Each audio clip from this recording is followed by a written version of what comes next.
Don't we live on a beautiful planet? Isn't it spectacular? You know, if we were to be on Venus today, the temperature would be 647 degrees. And I'm glad we got our air conditioner fixed last week, because it was about that, I think, last week when I was preaching up here. Not really, but it felt like it. If we were on Neptune today, it would be 360 degrees below zero. But we're here, and we live on an incredibly beautiful earth that God has created. And today we're going to study the beginnings of the world and creation, and we're going to talk about what the Bible teaches about creation.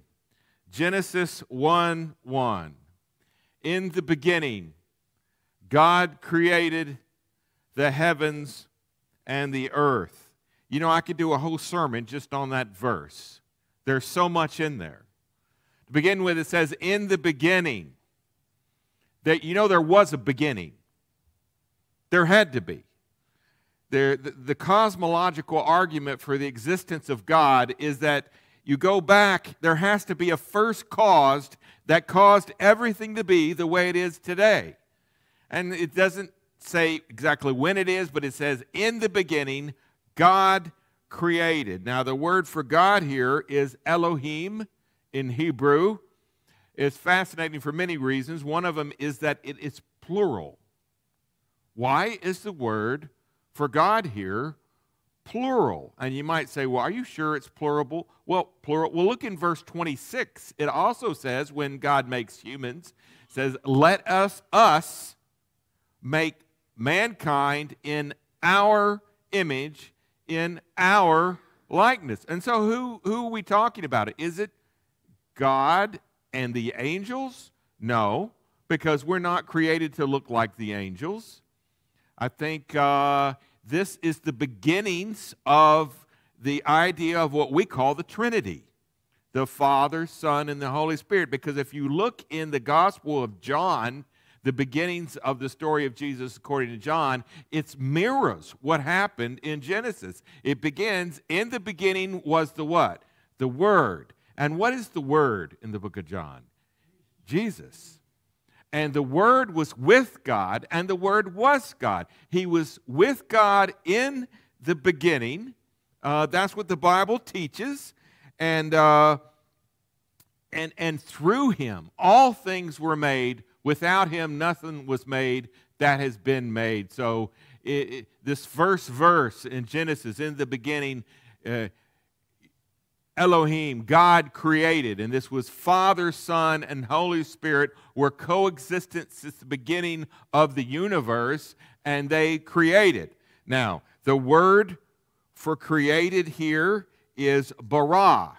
There are two words for creating in Hebrew. One is bara, and one is asa. They sound alike. And when we translate them in English, we often translate them identical, but they are different. Bara means to create from nothing. It means to create what they say in Latin, ex nihilo. And this is the kind of creation that God did here. When God started, He didn't have anything to build it with. He didn't asa it, He bara'd it. Asa means to put together. For instance, I like Egg McMuffins. I had one this morning. If I'd take another one if you gave it to me. But if I wanted one, I could not just magically make it appear. I would have to get all the things that you put together, you know, the muffin and the cheese and the ham, and you put it all together, and I'd put a tomato on it too. And I would, asa it. That's not the way God created the earth.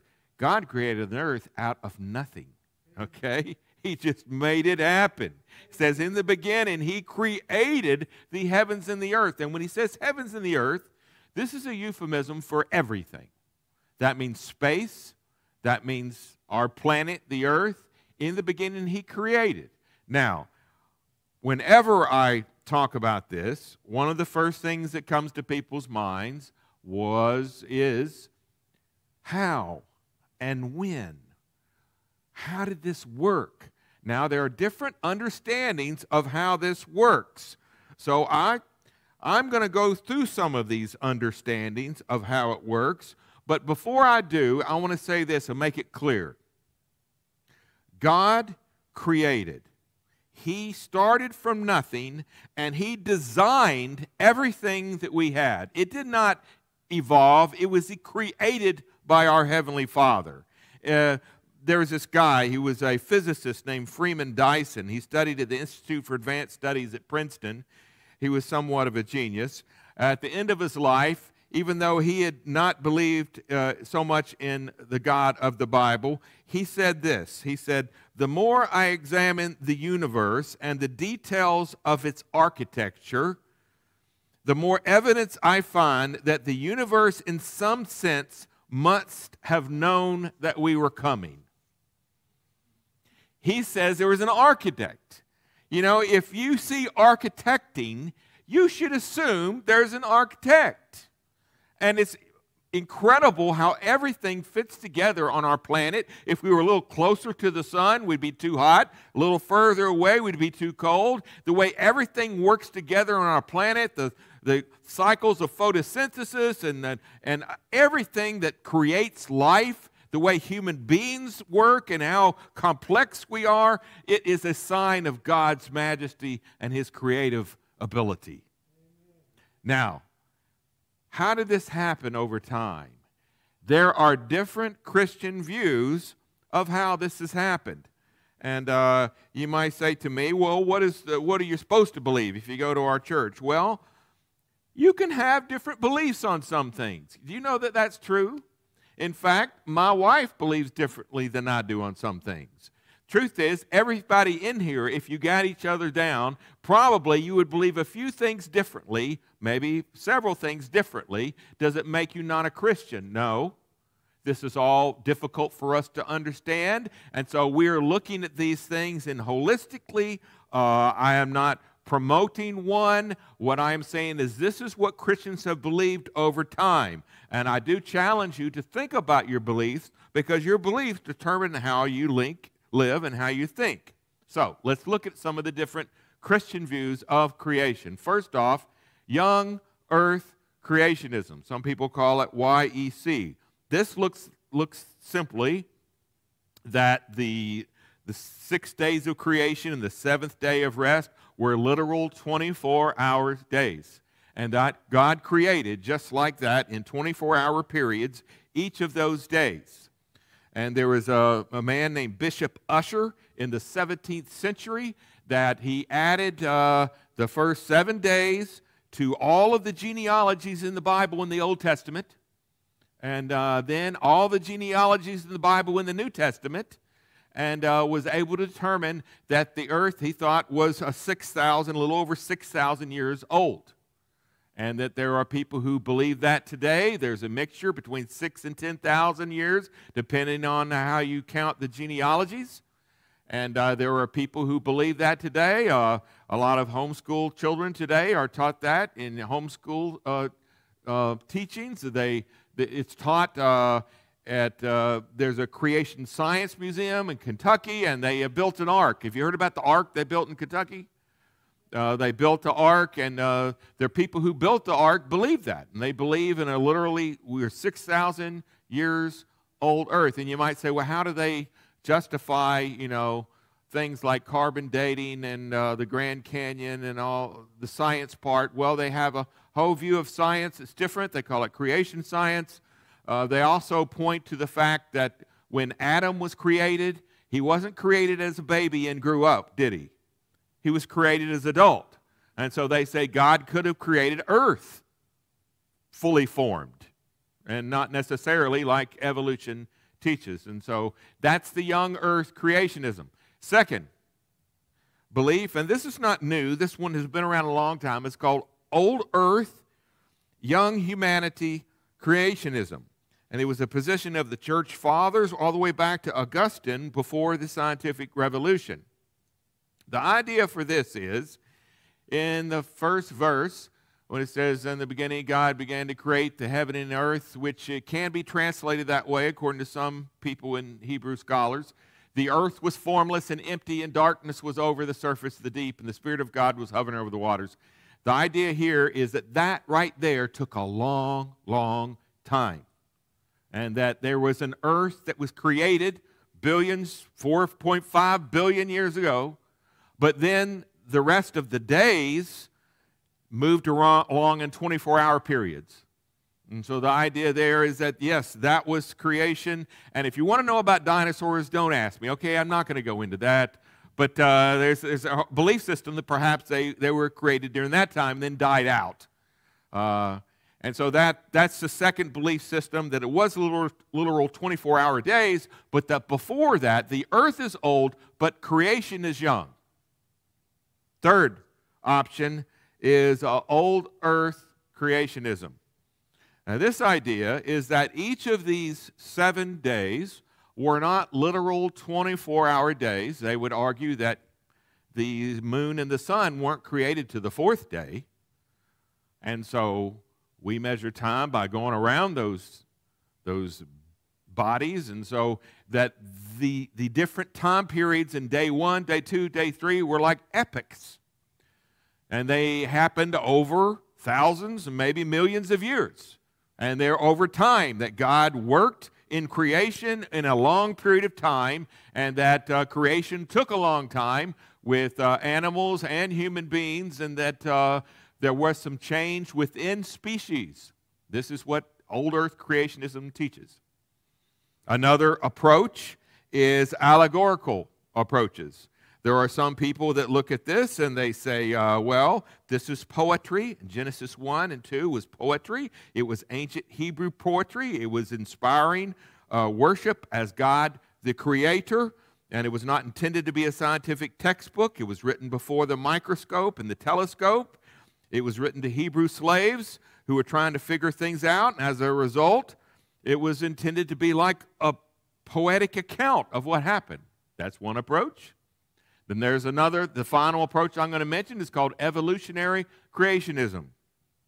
And this approach is ultimately the hand of God that, of course, is behind it all, but it worked in a process over a long period of time. And so you had things developed over a long period of time, but God was the orchestrator behind it all, and that His providence and His careful guidance moved things along over billions of years to form what we have. Now, the point that I'm getting to here is if you believe one of these belief systems, sometimes people get this idea that everybody needs to believe exactly the way I believe this, and if you get it wrong, then we're going to have an argument. You know, I think about that, and I think, I think we're a little too arrogant in what we know and what we don't.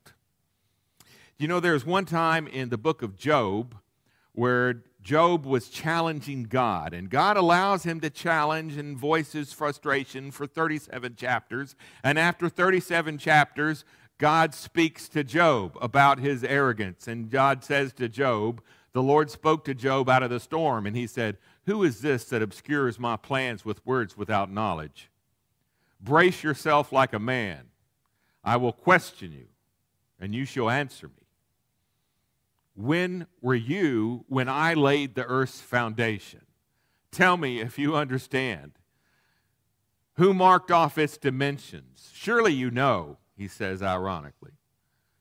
"Who stretched a measuring line across it?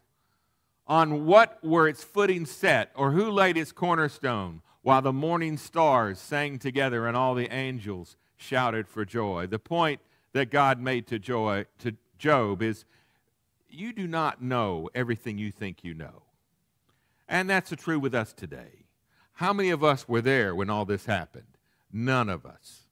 How can we understand it? We try to figure it out. We try to think about it, but we cannot know for certain all the truths of these things. The essential doctrine of this is basically this: God created everything. He did. He created it all. He created the heavens. He created the earth. He created everything that's ever been. He is the architect behind it. He is the one that comes alongside us and continues to make things work. And if you compare it to any other understanding of creation, all the other understandings, including evolutionary theory, pale in comparison. and don't really make sense. If you think that everything by chance and just work together to create what we have, it takes great faith to do that. I mean, if you study the ancient stories that came before the Bible account, like in Babylon. Last week we were studying about Nehemiah, and he lived in Babylonia. And in Babylon they had this story that everybody knew. It was called Enuma Elish. Okay, and compare this to like the Genesis story. In Enuma Elish, and I don't want to spend too much time on this, but I wanted to share it with you because it's so kind of ridiculous. But this is what many people believed. They believed that there were two gods. One god was the freshwater god named Apsu, and one was the saltwater god named Tiamat. And they got together and they conceived more gods. And after they conceived these gods, they said, well, we don't like our children anymore, and we want to do away with them. Well, one of their children, Ea, kills the freshwater god Apsu, and Tiamat becomes furious that this happens, and she goes to war with her children. And so the other gods get together and they choose Marduk to be their leader, and Marduk fights with Tiamat and kills her, and Marduk becomes the god, head of the gods. And these gods ask Marduk to let human beings do the jobs that they don't want to do. And this is the stories that were going around when Genesis was written. Genesis is so powerful and so true, and it rings so deeply. And so I want to look at this story in Genesis and the majesty of it and how it dwarfs any other conceptions. Let's look at it day by day. First off, day one. And God said in verse 3, "Let there be light," and there was light. And God saw that the light was what? Good. And he separated the light from the darkness. You know, 7 times in this creation story, it says God said it was good. Often in the Old Testament, whenever you see things repeated, usually it's repeated 7 times or 10 times. And here it's 7 times. God called the light day, and the darkness he called night. He had not created the sun and the moon yet, but there was evening and morning, and the first day. That's day 1, light. Day 2. And God said, "Let there be a vault between the waters to separate the water from water." God made the vault, separated the water under the vault from the water above it, and it was so. This is like, I guess, the atmosphere of the earth. And God called the vault sky, and there was evening and there was morning. That was the second day. Day 3. And God said, "Let the water under the sky be gathered to one place, and let dry ground appear," and it was so. And God called the dry ground land, and gathered waters and called them seas. And God what? Saw that it was good. And God said, "Let the land produce vegetation, seed-bearing plants, and trees on the land that bear fruit with seed in it, according to their various kinds." And it was so. And the land produced vegetation, and plants bearing seed according to their kinds, and trees bearing fruit with seeds and according to their kinds. And God saw that it was good. And there was evening and there was morning the third day.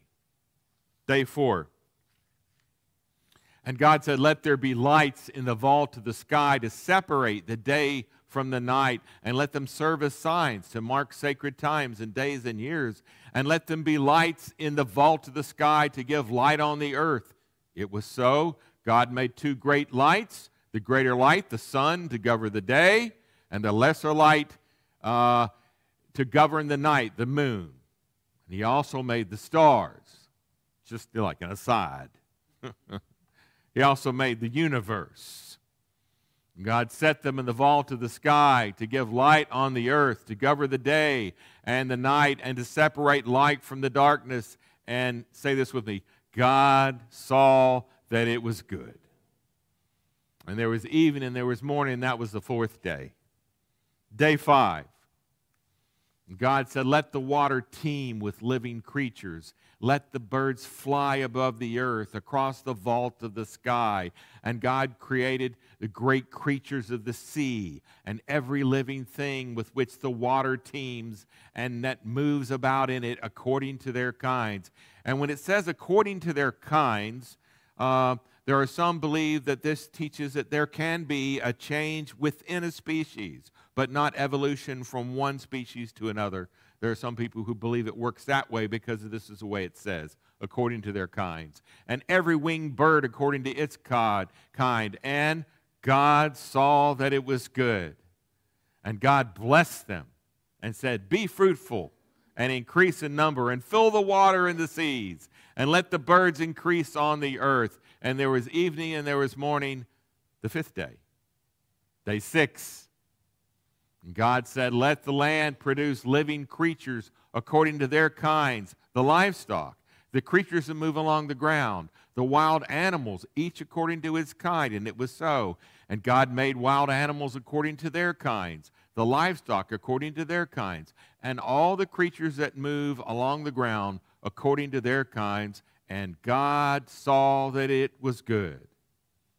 And then God said, let us make mankind in our image, in our likeness, Father, Son, and the Holy Spirit, so that they may rule over the fish in the sea and the birds in the sky, so that they may have dominion over, take care of those, over the livestock and the wild animals, and over all the creatures that move along the ground. So God created mankind in his own image. In the image of God, he created them male and female, separate, male and female, two different kinds. Just to make that clear. There are differences between the two, if you hadn't noticed. God created them in that way, with those differences and their blessings. God blessed them and said to them, be fruitful and increase in number, and fill the earth and subdue it.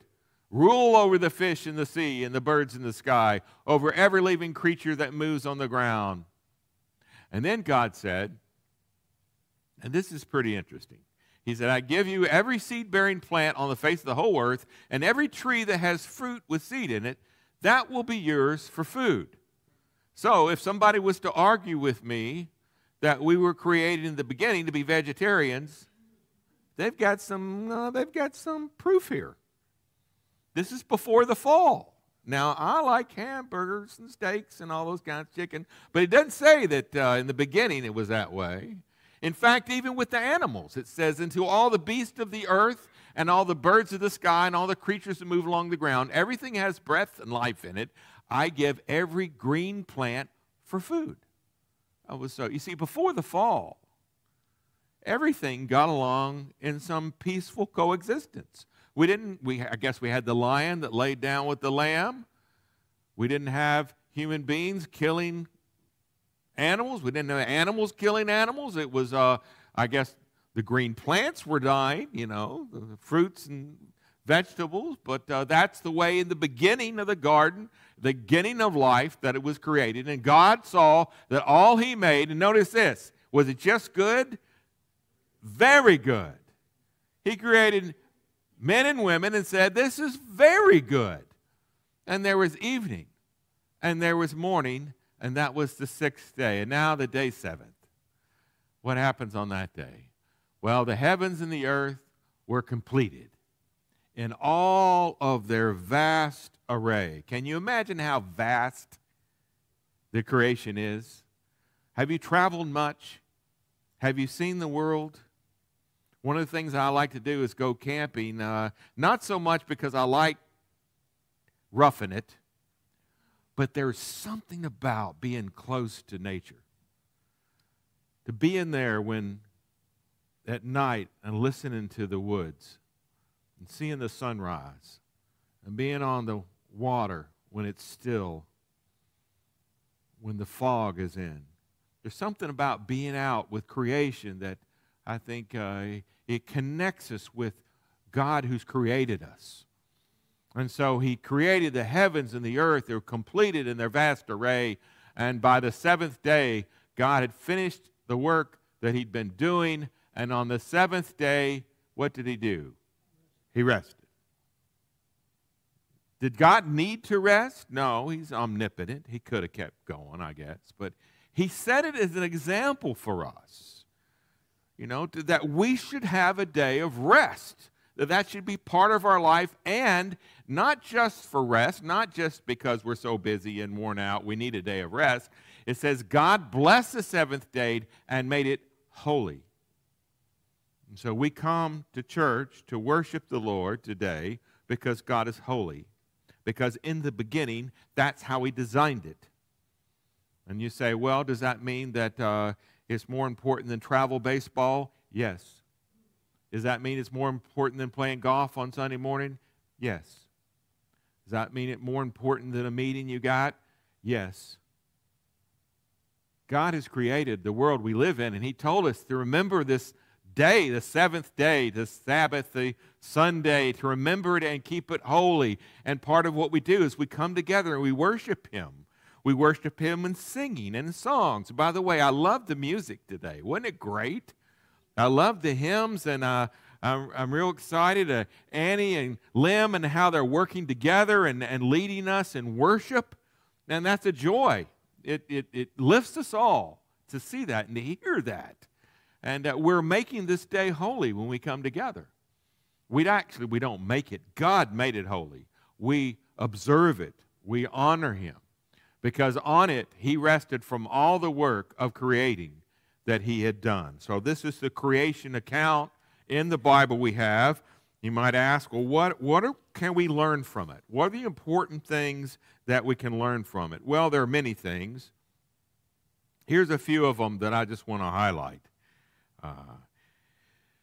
God created, one after another, he created things. And after everything he created, he said, it is good. Do you know there are some religions that teach that we should be divorced from the world, that the world is evil and you separate yourself from it? God created the world. He created it beautiful. And we should enjoy it because he created it. He thought it was good. He inspected it and said, good. I got my jacket on today, and I hadn't had it on in a long time, and I looked in the pocket, and it had on there, it said, inspected by number 28. Now, I don't know who number 28 is and inspected my jacket, but somebody looked at the jacket, and they said, good. That's different from what God said. I think of it like this. Have you ever had, if you like coffee, ever had a real good cup of coffee in the morning, and you smelled it, and you made it, and you drank it, and then you said, oh, that's good. Have you ever had something that you love to eat and you say, oh, maybe it's fried chicken or maybe it's, I don't know, steak and potatoes, something you really like, and you eat it and you think, oh, that's good. Or maybe for you it's great music and you listen to something, it's just, oh, so good. And you listen to it and say, oh, that's good. God looked at the creation he made, and then he said, oh, that's good. He looked at us, and he said, that's good.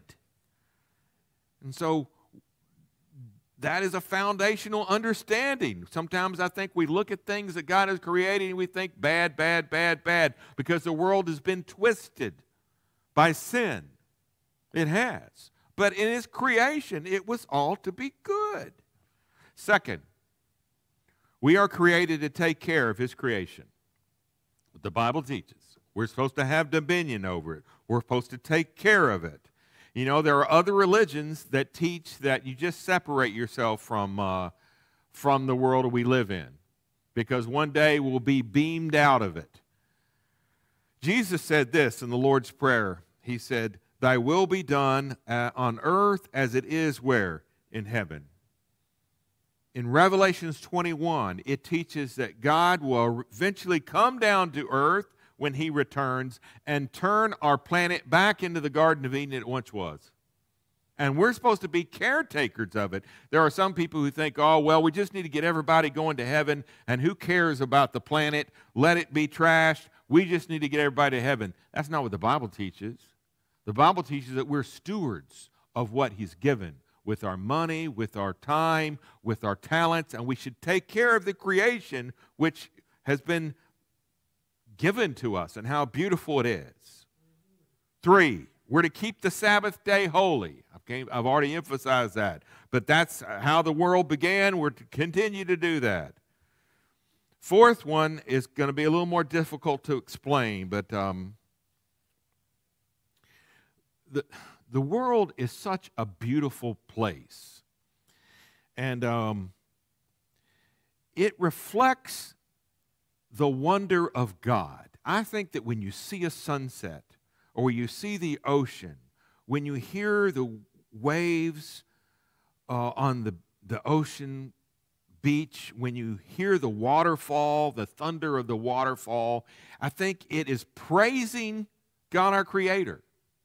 I think when you see a beautiful thing in nature, it's praising God. There's a writer, her name is Simone Weil, and she writes about this, and she says this. She says, "The love we feel for the splendor of the heavens, the plains, the sea, and the mountains, for the silence of nature which is borne in upon us in tiny sounds, the love we feel for the breath of the wind and the warmth of the sun, the love of which every human being has at least an inkling, is incomplete. It calls us in, but we can't get in. It calls us, the beauty of nature, but we cannot really get into it." C.S. Lewis said the same thing. He said this. He says, we don't want to just see beauty. We want to be united with it. We want to pass into it. We want to receive it into ourselves. We want to bathe in it. We want to become part of it. But we can't. Why is that? Because of our sin. Because in our nature, we, each of us, make a choice to be our own master. And that happened. And we're going to look at this next week when we talk about Adam and Eve. George Whitefield, who was a great preacher from a long time ago, he said this. I thought this was interesting. He said, "When we go near the animals and they bark at us and they screech and fly away, do you know why? They know we have a quarrel with their master." Nature is praising God and being what it needs to be by and large, but sometimes we're not because we're fallen creatures. We have sin in our lives. We can't sing the song that nature is singing to God because we have fallen short. And what we need, though, what the water is to our grass is Jesus Christ. Jesus came and gave his life so that we can be reunited with our Creator. He has forgiven us from our sin. And when we turn our lives to him, we feel his presence. We are forgiven by his grace. We can't sing the song because we rebelled against God our Father. But we need to sing the song. We can hear it. And we ask Jesus to forgive us of our sin and give us the ability to be his song. Come next week, and we'll continue our study as we look at the garden and what happens with Adam and Eve there.